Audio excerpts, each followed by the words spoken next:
lo mẹ lằng nông ôi trời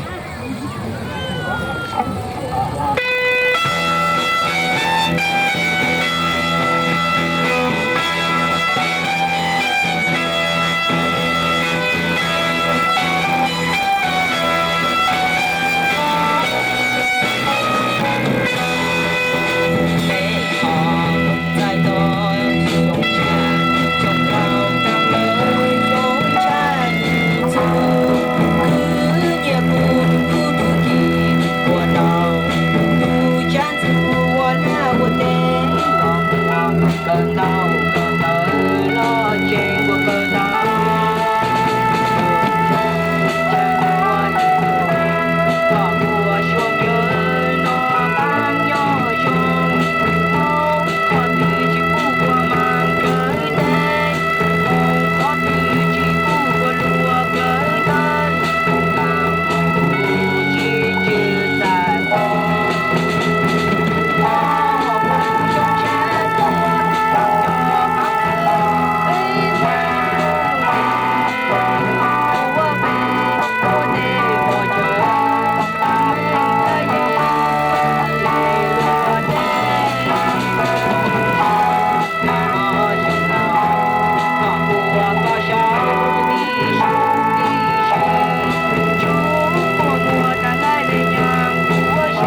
cha cho cho ya lô ngó cái tê là mà ya linh đại mà thu rau sang cái xía thì tia là mà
chỉ chúng thua hao lử tôi nhà tao rong tu chi trong thái tây kia vì bê một chiếc của kia chỉ lù chỉ ba kia tao lên nó sao nó biết theo trò nó biết theo trò nó biết theo trò hao lử mua tao mà mua đùa nó giờ biết sao chi chi cho ra ta lùa cho lão nào cho xía còn dư một đầu xía.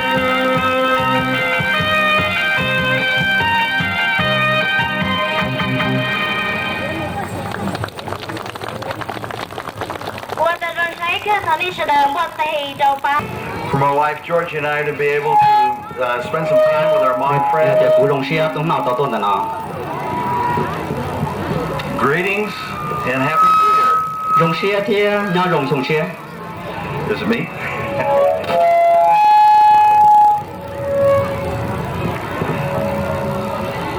I think that this New Year time is a real fitting time to share with you what I want to share with you. First of all, I want to speak to the elders. Khả năng quý hai đâu cho năng lào cho lầu này. You've come a long way. Nên tua đây đây tua cờ lì. Most of you spent the majority of your life Phần đông đời đi do ý hải năng chờ. fighting a war on behalf of a nation you did not know. Thia nửa rồng xia hạt tiền đi tua nhau tới tới chờ nó rồi ý lúc tới chờวันนี้chỉ bao kia lì. When that war ended, Thổ lú thổ cho ta lỡ. the nation you fought for Lúc tới chờ bé này nó tua trầu. abandoned you. Muốn đi cờ kia lì. You then had the hope of coming to that country to find some new hope because you did not have a country to live in. Nên tôi lúc tới chờ nó do tuần thiệt ý khó cái và ý tung bao số đời này. Some of those hopes were dashed. Mà tay tung bao số cú chỉ li plạ thiệt giá sản một lần. But I'm here to tell you Thì chỉ cũng như nó khen đi hạt tiền. that the work that you did Có họ lửa đi tôi thâu lo lỡ. and your move here Và đi tôi lúc tới chờ nó. is in the hearts of many Americans Nhớ tôi hỏi chứ trong tủ năng tới đó là giờ bé American lúc lỡ. who are very grateful Bé thọ và thế của chờ. for the sacrifices that you made for this country. Khó đi tôi mua cú là bây giờ tôi mua thăng thọ bé thâu lo lỡ. When you came to this country, you faced new hardships. Thổ ní tôi sau lúc tới chờ nó lỡ nên mua khó tăng bằng chia tôi lỡ. But I'm here to tell you there's a new day Cú tôi nó khen đi hạt tiền nung nó giờ in nung chia nung rồng. for the Hmong people. Cho bé hải năng mong. I want you to look at this new generation of Hmong Cú sao cả nên sai tôi cho tung thải lụa lo hoa tạ sĩ nó nhau lúc tới chờ nó. who are growing up, Lo thiê rồi. who you can be very proud of. Nên yêu chủ khổ thiê khở lời cho lời. They're educating themselves. Lỡ tôi cho tới hàng lỡ mua dù chỉ cần đâu xia. As you can see by the celebration here, they're holding on to the traditions that Cho you lý mà ta nên tried tôi to có bỏ violate. thâu lo lỡ cháu và ta lo sợ sổ nó số lần thiết số tù. You have a great hope Nên mua y lưu họ pha rồng. in the young people. Tôi cho tí năng lụa. It is very much now like the balloons as they rose, Cho lý trong bà lộn nên tôi bỏ vào tôi gia tôi sổ lỡ. that all the work that you did now is passing on to the new generation. Sai tôi hai thì nữ gia thâu lời chê, nữ gia sổ lời chê lũ năng tổng đây chia nó bây giờ rồng gỗ lên tới gia lời sổ sư chỉ mua cho họ lời nó. I speak to the young, Cú tôi hai tôi cho tung thiên sai lụa. and I tell the young, hold on to the traditions of your forefathers. Cú hai cho lo hai thì nên chủ khởi nên tê cá ly kế chạy. The traditions of the Hmong are valuable. Cá ly kế chạy do ít họ muốn nó về cân gồng được hai năng mong lì. They are the basis by which you and the future generations of Hmong Còn đó thì gió khe to hai thì nên giờ ít hai năng mong thì một chỗ lũ năng giá tổng đây. will make an even greater contribution Bây giờ có dùng chan để nó gì thế? to this country. Chỗ lũ tê chờ nó. Again, thank you 一种子我这， not only for what you've done for my country, 只要เขาว่านี่ว่าตัวไปรู้ได้เจอตัวนี้ละตัวไปรู้ได้เจอซื้อ but for being such good friends. เดี๋ยวสิอย่าไปอีทุพงยืนรงตัวได้เจอเนาะ It's a pleasure to join you at all the celebrations we can. เขาเพลย์เนาะเขาติดกุจิปอไปเลยเที่ยแต่สิยังแต่รงเสียกันอยู่เลย Thank you 我 again. 中到，那时候我读chief investigator 的做到发现了，我一家路中还更多里头被说的，你都到报告了啊，点你听动作干中下点你到多人啦，要在这了做，你嘛到多路在这呢，要被知道多人啦，要在这做，对路被知道多路在这呢，点是，估摸就能得到容易动了，你能保天叫干中指，保天指这里，我中到 ，Thank you。当我做我你都叫古多。 On behalf of Feather River Recreation and Park District, 古龙县的古要浙江的Feather River Park District， we're very, very happy to host this event for the second year at this facility. 北龙县整个话还得送到整么一种只要送2到后北， This is a very good opportunity 可能就一路是很用更高的， for the Hmong community to show the rest of the community what a wonderful culture they have. 只要到北还能放水的是嘛都หรือ还能xử理都搞路包还得北要一还能贴。 And I'd like to express my appreciation for all of the hard work 贴古我就都错能错度我到后头nhà ba bảy that all of the people that are involved with this event. 贴半套错能错度我到做工要到路接北就能。 This is a very excellent event, and I would wish that everyone here have a wonderful time for the next day or two. Thank you very much. 3点这边要到给老热天，都是更够领的，一弄掉弄当的样子。Thank you。我。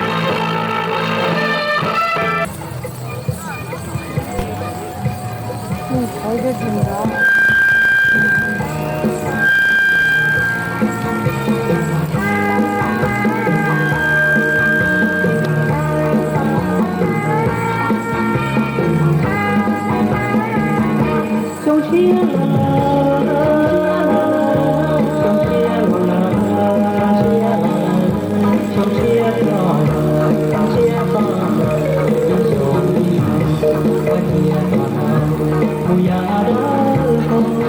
Hãy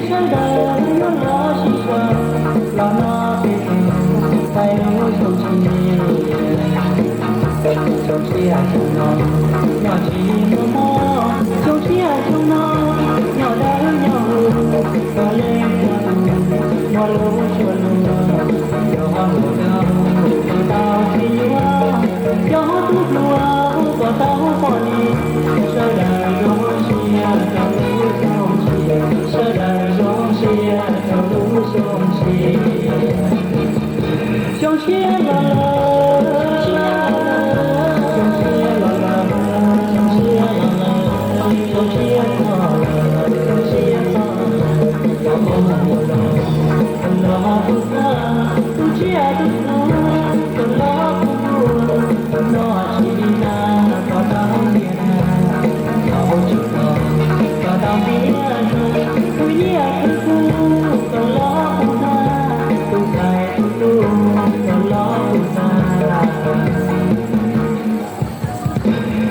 Gõ để không bỏ lỡ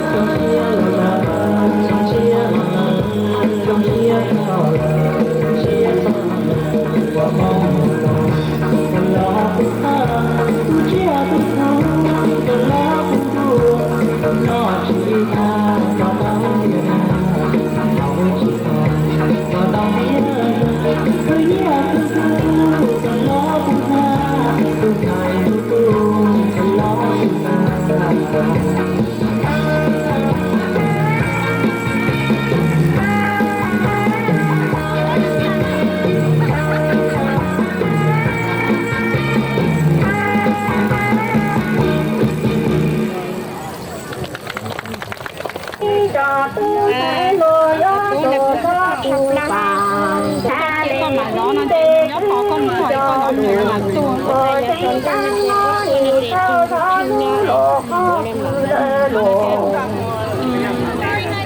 lâu nha trò lùa ơi phải cứ lùa cái lo của nó thì là nó lưu và tiền đồng thế là lệ mình đó sự này đôi cho con đó mà chặt chú xong mò đi cứ lo mày đã con lo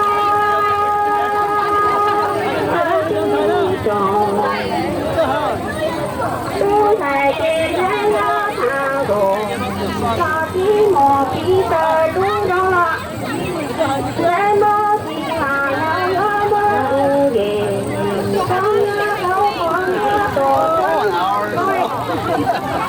nó ta cho những mẹ đó lý do mò thang ơi tí cho tu thầy đó thang đồ đó tí mò tí tờ đúng nhớ tí cả mà mơ thì mà mau nhớ mơ tu về sẽ tháo con mơ cho con ta cả ai cho mong bà cô lò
vì ta là các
我装。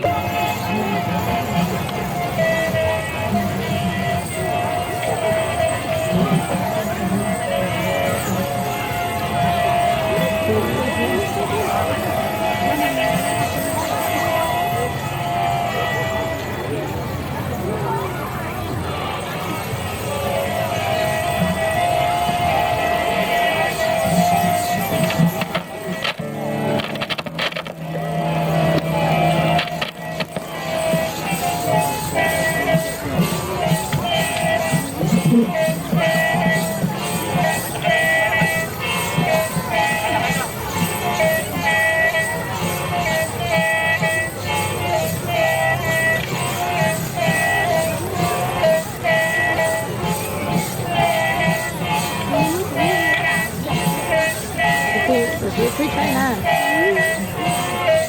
rồi chị hai cũng mong có mà đấy quá xinh rồi cái chỗ tại như thế này á không đấy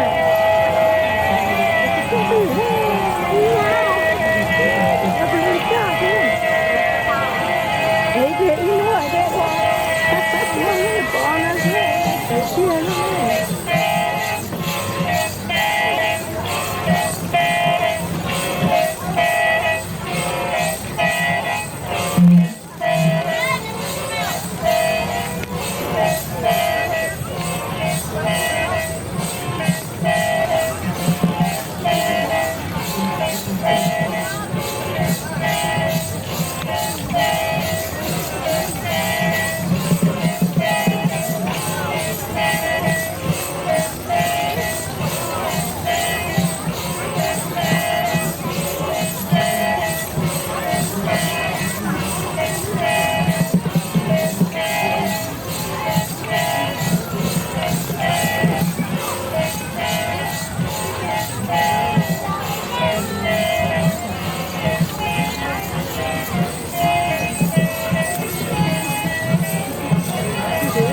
thì nó chung nó xe không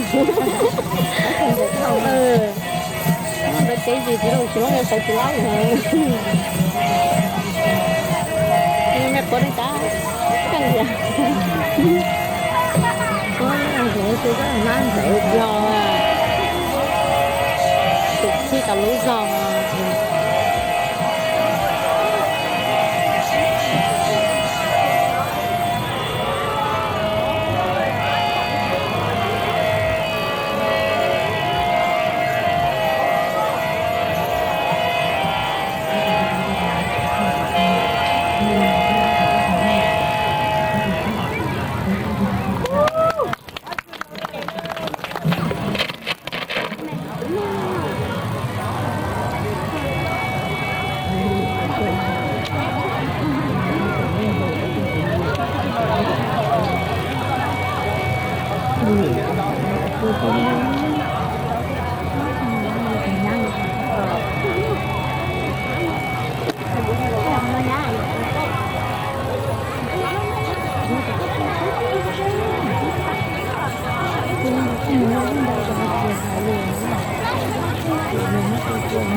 dùng thế chỉ dùng nó để chuẩn chia sẽ cái tàu thế chắc cần sự thân chia lúc gì thế thì bao nhiêu tiền tụ mi nhọn đó nữa mua cái chơi và tài hộ rồi giờ lũ bông hay là cái chơi giả cái thiên rồi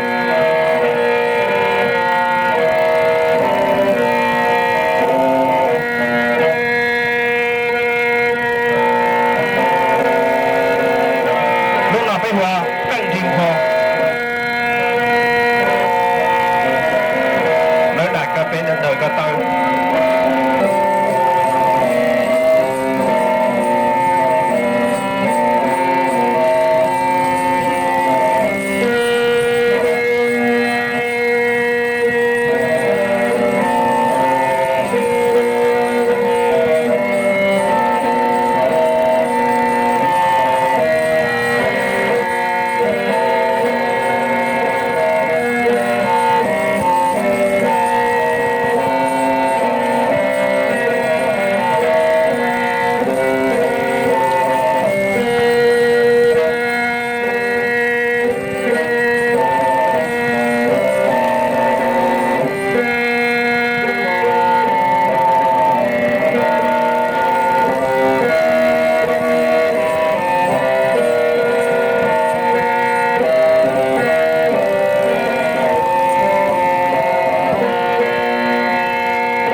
là xia lâu muốn đi kia cô tranh chỉ tàu mùa chim do có tàu xia lâu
ta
Ready, love?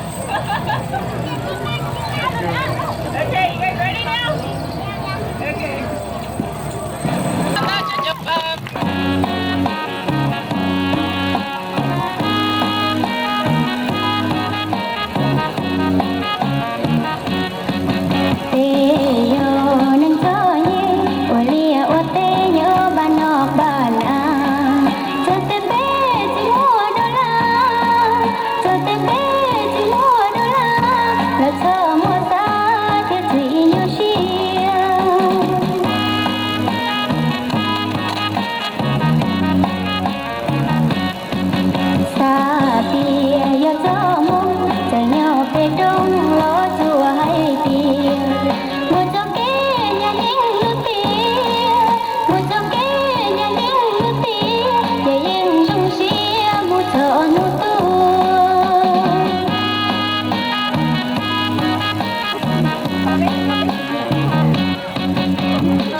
I'd like to welcome all of you here today and for yesterday too. That doesn't work too well.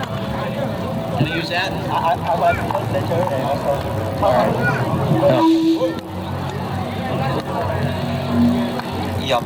How's that? Is that better? Yeah. I'd like to welcome all of you here today and thank you for coming to Butte County.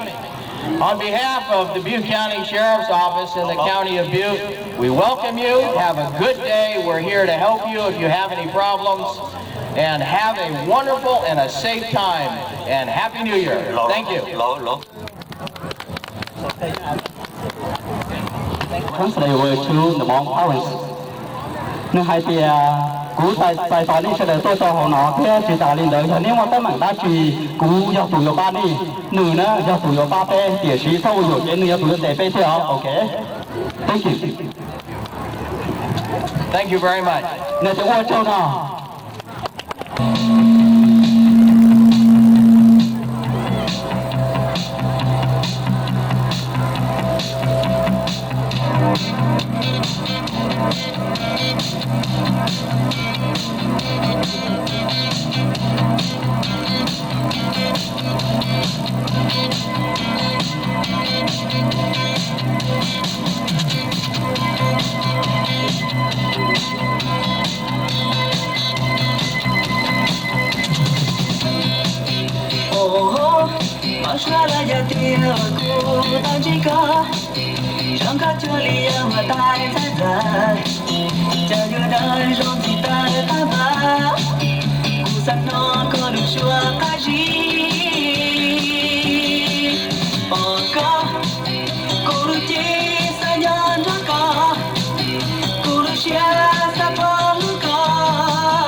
Oh,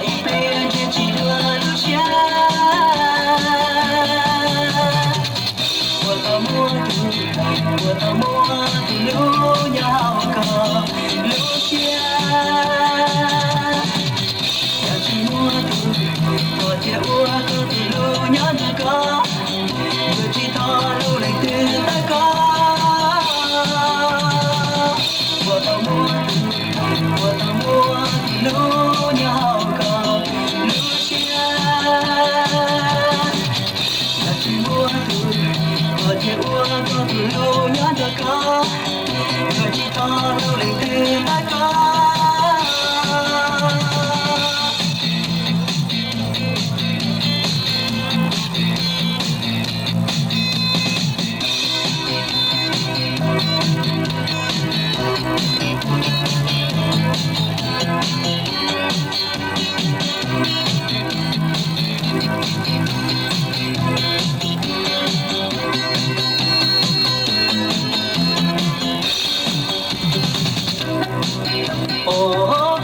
马上来呀，爹我不当几个，让看这里呀我太太太，家园的兄弟太太太，不山我过路过路几三年那个，过路些三趟路个，一呀个兄弟过路些，我一边接起的路些。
For the way I feel, I know you think I'm being insincere. From the way I'm treating you, I never wanted to be so unkind. The only one thing on my mind is just kicking it with you, girl. I did. Oh no, no, baby, when the lights go out, every single word cannot express the love and tenderness I show you what it's all about. Babe, I swear you will, so come to me. So baby, come to me.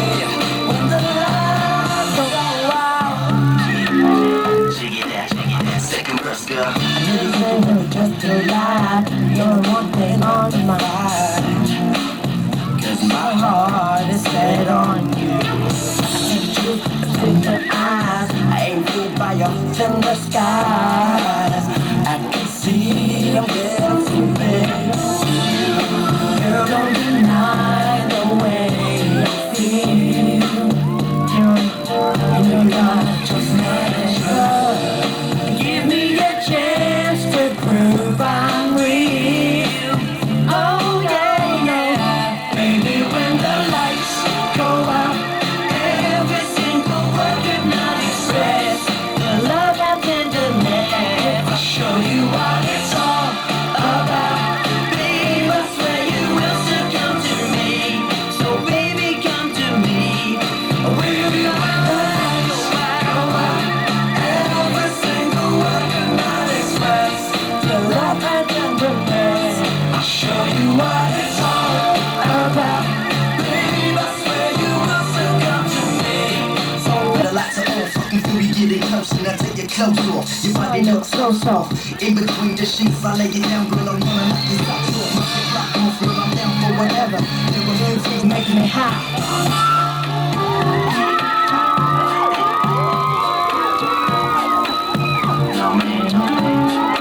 Baby, when the lights go out, every single word cannot express the love and tenderness. I'll show you what it's all about. Babe, I swear you will still come to me. So baby, come to me. Baby, when the lights go out, every single word cannot express the love and tenderness. I'll show you what it's all about. Babe, I swear you will still come to me. So baby, come to me. Baby, when the lights go out. Nghe chủ tao nâng tủ khăn tà đó. Ok, cứ đó là số ra đây là những sự đời ôm non dạ, ok là cái đó cái sự đời cho họ phải lại càng lọ rong lì nữa cứ lũ người chủ là thì do lên đời của thì là số ra được. Từ xanh giảm giá như là ai đang đào đại giữ được. Ni bữa bỏ mẫu vì là nó mẫu vì mấy đứa mẫu vì hai tia do có nhà cũ rồi cho cũ nhà có ta cá thì phụ thọ lên đời nữa. Do nó tiếng nhà cũ này có thọ nhà này ta cao.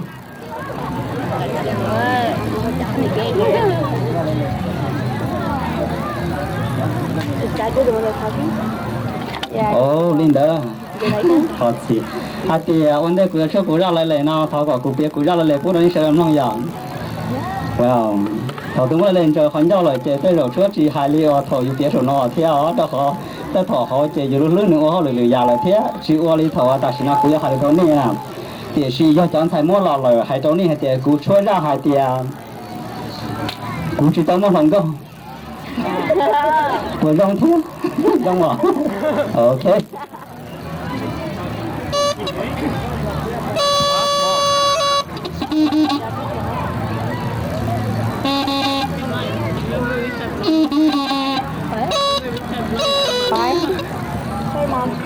Cú lên hai tia nên chỉ xíu nào.